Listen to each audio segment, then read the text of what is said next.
Friends, welcome to Gayatri guides. तर आजचा जो काही तुमचा पेपर झाला S2चा शालेय संस्कृती व्यवस्थापन नेतृत्व व परिवर्तन, त्याचा इथे क्वेश्चन पेपर आहे। तर तिचा ॲनालिसिस करूया, 1 मार्क्सचे क्वेश्चन बघूया आणि बाकीचे काय काय क्वेश्चन विचारले गेले होते त्यातले फक्त पॉईंट डिस्कस करूया। तर ठीक आहे, क्वेश्चन नंबर फर्स्ट बघूया। होता त्यामध्ये रिकाम्या जागा भरा, 2 मार्क्ससाठी विचारला गेला होता। तर सगळ्यात पहिला क्वेश्चन होता की इस्लाम धर्माचा प्रसार करण्यासाठी टिंब मधून उच्च शिक्षण दिले जात होते। तर काय होतं ते मदरसा जे आहे त्यामधून उच्च शिक्षण जे आहे ते दिलं जात होतं। सेकंड असणार आहे ब्राह्मो समाजाची स्थापना टिंब यांनी केली, हे सर्वांना माहीत आहे। तर ते काय असणार असणे राजाराम मोहन रॉय। नंतर ब होता त्यामध्ये जोड्या लावा। तर Henri Fayol, Peter Drucker, Rabindranath Tagore, हे तिन्ही क्वेश्चन मी तुम्हाला IMP मध्ये सांगितलेले होते, नाही काही तर 1 मार्क्ससाठी तरी तुम्हाला विचारले गेले। मोठ्या क्वेश्चन मध्ये विचारले आहे की नाही ते बघूया। मग हेनरी फॅलचं काय होतं? हेनरी फॅलचं होतं क, जो काही व्यवस्थापनाचा सिद्धांत आहे तो हेनरी फॅल यांनी मांडलेला आहे। पीटर ड्रॅकर यांचं काय होतं? पीटर ड्रॅकर जे आहे त्यांनीही व्यवस्थापनाचा सिद्धांत मांडला, परंतु ते कोण होते? त्याचे गुरु होते। व्यवस्थापनाचा सिद्धांत त्यांनी मांडला, परंतु ते त्यामध्ये काय होते? ते विजेते होते। त्यांनी एक काय म्हणतात परिषद भरवली होती आणि त्यामध्ये ते काय होते? गुरु होते। ठीक आहे। नंतर रवींद्रनाथ टागोर यांनी काय केलं? विश्वभारती जे आहे ते रवींद्रनाथ टागोर यांचं इथे आन्सर असणार आहे। तर अशा प्रकारे 3 मार्क्सला हा क्वेश्चन तुम्हाला विचारला गेला होता। नेक्स्ट बघूया, दिलेलं होतं की 2 पर्यायातील संबंध सहसंबंध जो आहे तो ओळखायचा होता तुम्हाला। त्यामध्ये 3 मार्क्ससाठी हा क्वेश्चन तुम्हाला विचारला गेला होता। तर सगळ्यात पहिला आहे ज्ञान प्रबोधिनी, डॉक्टर V.V. पेंडसे जे आहे त्यांनी ज्ञान प्रबोधिनीची स्थापना केली। मग सृजन आनंद विद्यालय जे आहे ते कोणी स्थापना केलं? तर त्याचं आन्सर काय होतं? डॉक्टर लीलाताई पाटील जे आहे त्यांनी याची स्थापना केलेली होती। नंतर सेकंड आहे जॉन डुई, कृतिशील शिक्षण जे आहे ते जॉन डुई यांनी सांगितलं। तर महात्मा गांधी यांनी काय सांगितलं होतं? मी तुम्हाला ऑप्शनमध्ये तुम्हाला 1 मार्क्समध्ये विचारलं होतं काल हा प्रश्न। मूल्योद्योगी जे शिक्षण आहे, मूल्योद्योगी शिक्षण ते महात्मा गांधी यांनी सांगितलेलं आहे। थर्ड नंबरचं होतं स्त्री शिक्षण कक्ष 1990 साली स्थापन झाला। तर मातृ प्रबोधिनी प्रकल्प जो आहे म्हणजेच ज्ञान प्रबोधिनी प्रकल्प कधी स्थापन झाला? 1969 त्याचा आन्सर होतं। क्वेश्चन नंबर 2 बघूया की आदर्श विद्यार्थी या नात्याने तुमची शाळेप्रती असणारी 4 कर्तव्य कोणती? तर आदर्श विद्यार्थी म्हणून तुम्ही काय करू शकता? शालेय नियमांचं पालन करू शकतात, जे काही आदर मोठ्यांचा आदर किंवा मग शिक्षकांचा आदर करू शकतात। आदरांजली जे आहे म्हणजे आपले जे काही नेते असतील किंवा मग जे काही समाजसुधारक आहे ज्यांना आपण म्हणतो आयडियल पर्सन्स जे आहेत त्यांच्या तुम्ही आदरांजली त्यांना देऊ शकतात। शाळेचे जे काही नियम असतील त्यांचं पालन करणं। ठीक आहे, अशा प्रकारे तुमची 4 कर्तव्य असणार आहे आदर्श विद्यार्थी म्हणून। त्यालाच तुम्हाला और क्वेश्चन विचारला होता की वसती शाळांच्या विकासासाठी तुम्ही समाजाचा उपयोग कसा करून घ्याल? जे काही वसती शाळा आहे ती वाढवण्यासाठी तुम्ही समाजामध्ये काय उपयोग करू शकताल ते तुम्हाला त्यामध्ये 4 मुद्दे तुम्हाला त्याच्यात लिहायचे होते। तुमचं पर्सनल आन्सर यामध्ये येणार होतं। ठीक आहे। नंतरचा पुढचा जो क्वेश्चन होता की शालेय व्यवस्थापन समितीची रचना तुम्हाला इथे लिहायची होती की शालेय व्यवस्थापन समितीची रचना काय आहे? की त्यामध्ये 3 प्रकार जे आहे 3 घटक मुख्य असतात। कोण कोण? त्यामध्ये अध्यक्ष असतो, नंतर सचिव असतो आणि शेवटचा जो असणार आहे तो कोण असणार आहे? सदस्य असणार आहे। तर अशा प्रकारे त्याची रचना काय आहे ते तुम्हाला लिहायचं होतं।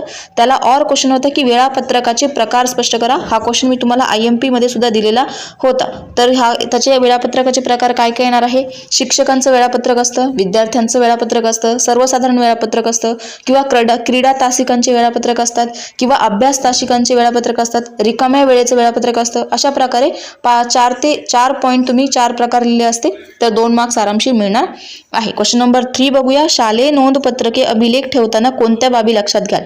जे काही नोंदपत्रके आहे अभिलेख आहे ते ठेवताना कोणत्या बाबी लक्षात घ्यायला हव्या? जे काही नोंदपत्रके आहे ते सहज सापडतील अशा ठिकाणी ठेवायला हवं, ते व्यवस्थितपणे ठेवायला हवे। जे काही वर्ग आहे किंवा मग जे काही वर्ष आहे त्यानुसार ते वेळापत्रक लावायला हवं किंवा नोंदपत्रके ठेवायला हव्या। अशा प्रकारे तुम्हाला त्या बाबी ज्या आहेत त्या तिथे लिहायच्या होत्या। नंतर क्वेश्चन नंबर 4 आहे शालेय व्यवस्थापनाचे घटक स्पष्ट करा।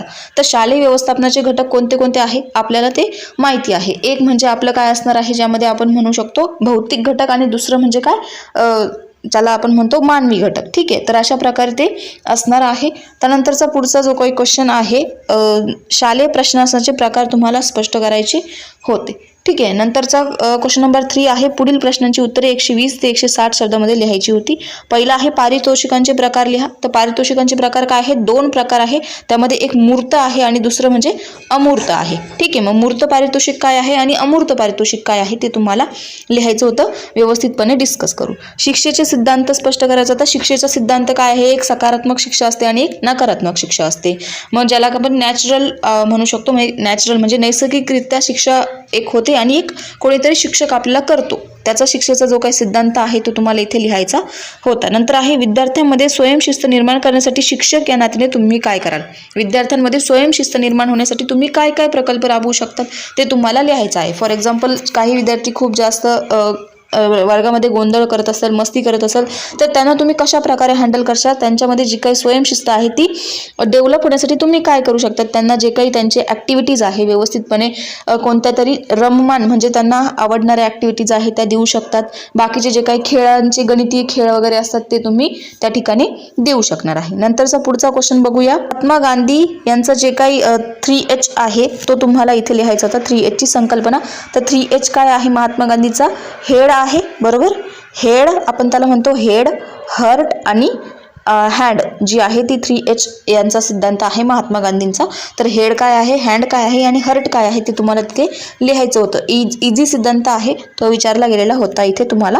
नंतर क्वेश्चन नंबर 4 आहे, त्यामध्ये माझी समृद्ध शाळा या योजनेअंतर्गत शिक्षक म्हणून तुम्ही स्वयंमूल्यमापन कसे कराल. तर माझी समृद्ध शाळा जी आहे म्हणजे काय की तुमचं जे काही नोंदपत्रके जे असतात ती वर्षाच्या 2 वेळेस तुम्ही काय करू शकतात, नोंदपत्रके तयार करू शकतात.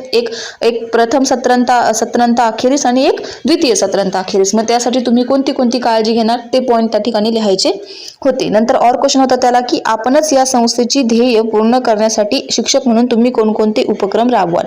आपणच जी काही संस्था आहे म्हणजे स्वतः जी काही संस्था आहे त्यासाठी तुम्ही कोणते कोणते उपक्रम राबवणार ते त्या ठिकाणी लिहायचं होतं. नंतर क्वेश्चन नंबर 4 होता, त्यामध्ये पहिलं होतं बहुवर्ग संस्कृती म्हणजे काय ते सांगून बहुवर्ग संस्कृतीची जी काय वर्गरचना आहे ती तुम्हाला लिहायची होती. तर बहुवर्ग संस्कृती म्हणजे काय की ज्या वर्गामध्ये एका वर्गामध्ये खूप साऱ्या वर्गातले विद्यार्थी एकत्र करून जेव्हा शिकवलं जातं त्याला काय म्हणतो आपण, बहुवर्ग संस्कृती म्हणतो. तर ही पद्धत कधी अवलंबलेली असते की जेव्हा शाळेमध्ये स्टुडंट जास्त असतील किंवा मग कमी असतील, ज्यामध्ये एकच टीचर उपलब्ध आहे, त्या वेळेस काय करू शकतो आपण, ही बहुवर्ग संस्कृती यूज करू शकतो. मग त्याचे रचनेचे प्रकार काय असणार आहे, त्यामध्ये बैठक व्यवस्था असेल, विद्यार्थ्यांची बैठक व्यवस्था, शिक्षकांची व्यवस्था, फलक कशा ठेवायला हवा, प्रकाश सर्वांपर्यंत प्रकाश पोहोचतोय की नाही या गोष्टीची काळजी घेतली पाहिजे, सर्वांना व्यवस्थितपणे हवा लागते की नाही या गोष्टींची काळजी घेतली पाहिजे.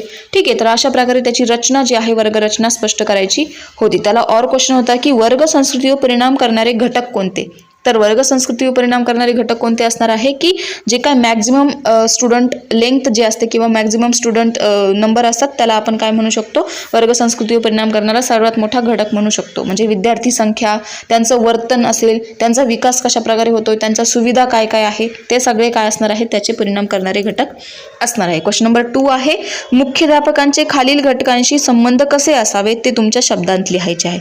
मग विद्यार्थ्यांची जे काय आहे मुख्याध्यापक कशा प्रकारे वागायला हवं, शिक्षकांसोबत त्यांनी कशा प्रकारे वागायला हवं, पालकांसोबत कशा प्रकारे वागायला हवं, समाजासोबत त्यांची जी काही संबंध आहे तो कशा असायला हवा ते तुम्हाला व्यवस्थितपणे 4 पॉईंट होते. 4 मार्क्ससाठी तुम्हाला विचारलं गेलं होतं. प्रत्येक पॉईंटमध्ये तुम्ही 4-4, 5-5 लाईन लिहिल्या असत्या पॉईंट वाईज तरी तुम्हाला मार्क्स जे आहे ते व्यवस्थितपणे मिळणार आहे. त्यामध्ये क्वेश्चन नंबर 3 होता, तर काय आहे ते, सर्व शिक्षा मोहिमेची यशस्वीता स्पष्ट करा.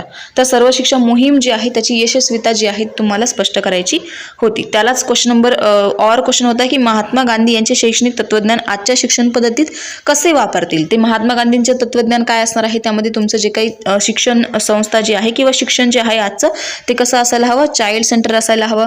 दुसरं म्हणजे ते कृतीयुक्त असायला हवं. मग कृतीयुक्तमध्ये काय काय असायला हवं, काय काय पॉईंट येते ते लिहायचे होते.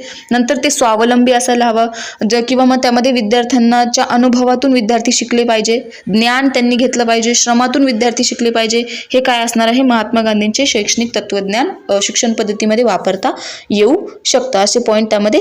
तर अशा प्रकारे हा लास्ट क्वेश्चन होता आणि इथे तुम्हाला 40 मार्क्सचा पेपर होता. तुम्हाला पासिंगसाठी 20 मार्क्स गरजेचे आहे. क्वेश्चन नंबर 1 जो आहे तो बऱ्यापैकी खूप सोपा होता. तिथे ॲटलिस्ट तुम्हाला 6 मार्क्स मिळणं पॉसिबल आहे किंवा एकदम इझी आहे. जे काही जोड्या लावा होत्या त्या ऑलरेडी मी तुम्हाला सांगितलेल्या होत्या. 1 मार्क्समध्ये तुम्हाला ज्या काही रिकाम्या जागाचे MCQ तुम्हाला सेंड केले होते त्यामध्ये तुम्हाला जोड्या लावामध्ये सांगितलेलं होतं. ठीक आहे, तर आय होप की तुम्हाला पेपर चांगला गेलेला असेल.